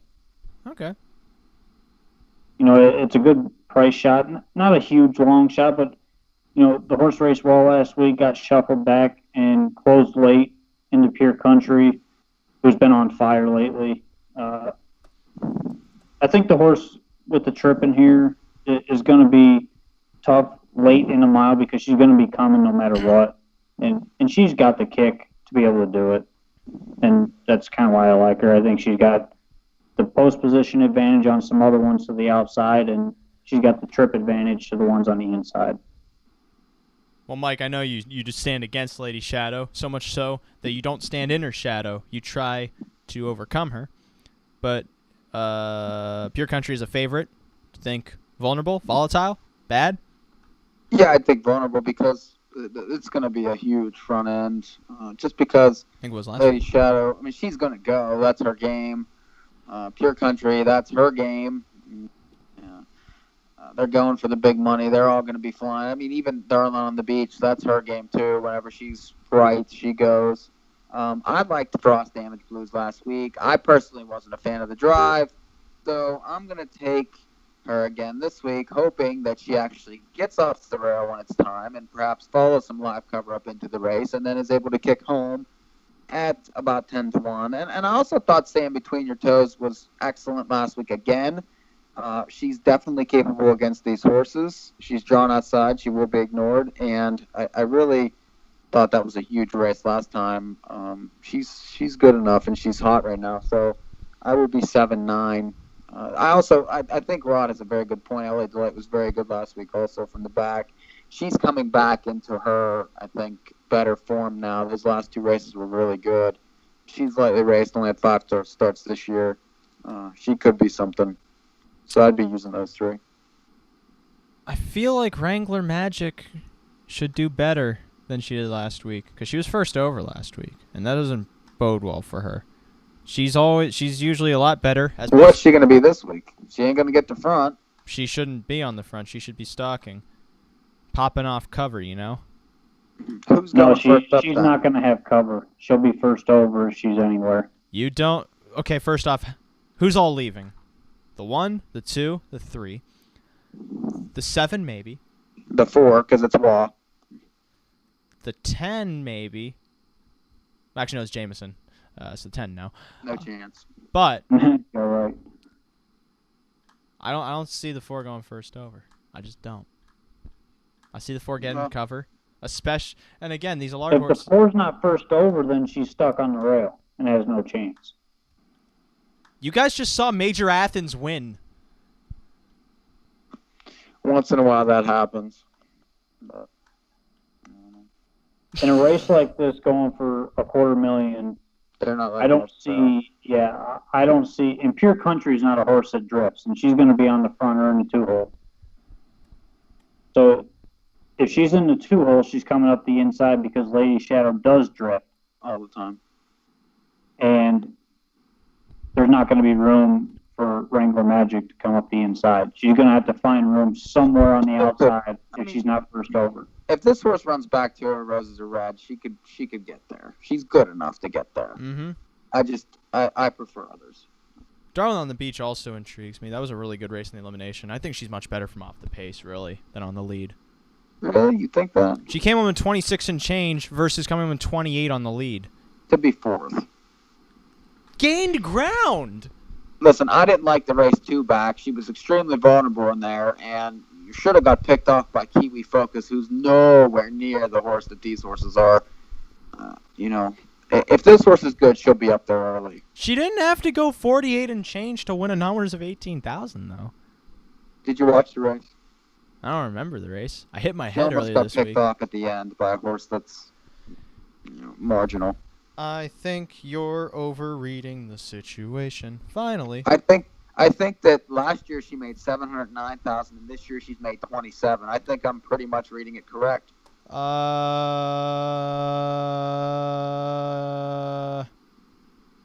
right. The Maple Leaf Trot. I got nothing else to say. I think she's a good price contender. They're not going to play her because they're seeing what you're seeing. Good luck to you. Now, speaking of hot horses, I know Rod is hot for Pasithea Face. Yep. You still hot for her? Yep. Fair enough. You'll get a Mike, price this time. You're going to get a price in there. Mike, how do you go about this race? I know this is a bad pick probably, but I thought Homicide Hunter was very good last week. Ooh. And, this horse seems like the type that could be sneaky. It's definitely, if this track keeps playing towards the front, he's going to be close. I know he's sort of a smaller track type animal, but I did like that race last time. And some of these others look like they're maybe going the wrong way. This horse could end up in the pocket behind the 1 and be good. We'll see. You don't think JL Cruz gets involved, do you? I don't like him. He's a Meadowlands type for me. I don't like him. He won at Plain Ridge. Good. I don't like him. He Don't was 60-1. don't And the you race think? fell apart. Don't you think that this race could end up like that race at Plain Ridge? No. Why not? If you like him, fine. But what did he do last week? I mean, he didn't race as good as the 5 or the 8. He had things his own way and still lost. He's clearly better not on the lead. He used to be a monster on the lead. But he's not that horse anymore. He's changed. Okay. I don't care what you guys say. I'm still going with Passatia Face. Oh, of course, we knew that. Had no chance last week. She was ugly bad last week. Well, he ducked her, and if you watch the replay, he just sat there. He never chased the horse. He knew he was going to make the final. That's all he was doing. Yeah, she didn't have to do much else. Really. And I said last week, I didn't think the horse was going to be as good because it was the first time she actually had to ship to another place. That's a She load had of to ship. That's a load of ship. And I thought maybe it might take a toll on her. And it didn't really. I mean, if you look at the line, it's a skewed line because the horse had no chance from the start. He ducked her and raced her very, very easy. And I think you're going to see a different So race. what happened 2 starts ago? Tell me, please. When she was 4-5 and did the same thing. I believe this horse is a big track horse, period. Yeah, she won at Tioga at the start before that, but it was on the front. It was half soft fractions. But same time, I still think this horse hasn't shown her best race yet. Even in the steal at the Meadowlands on Hambo Day, I don't think this was her top performance. I think she's got something else to show. I think she's going to, after that race last week, was just a go-around race and make the final. I think she's going to show you something more tomorrow. Okay. But I think we can all agree that Corral Hanover sucks. That does it for us this week. I have been Ray Cotolo. He's Mike Pribozie. He's Rod Allums Jr. I pointed to them backwards, but you're listening to radio. That doesn't matter. You hit the big 4, yeah? Did you hit the big 4? I did for $72. $72. 14 gets you 72 tonight for Ray. Hey, that's not bad. You're cashing. That's a $60 return. Yay. Now, if you excuse me, I'm trying to end this show exactly at 11 so I can go hit the little host's room. You guys can do whatever you want to do. Because that's life, and that's how you should live. Because living a life is the best way to live, so I've read in Teen Vogue. That does it for us. Join us next week for the Metro Pace. She's a great lady. Whatever other stakes. Oh, yeah, Little Brown Jug. Watch Classic Pro and Little Brown Jug. Watch Classic Pro and Little Brown Jug. He might be interesting. But Down by the Seaside probably wins. We'll see you next week after all that happens and anything else in the world. I got nothing else.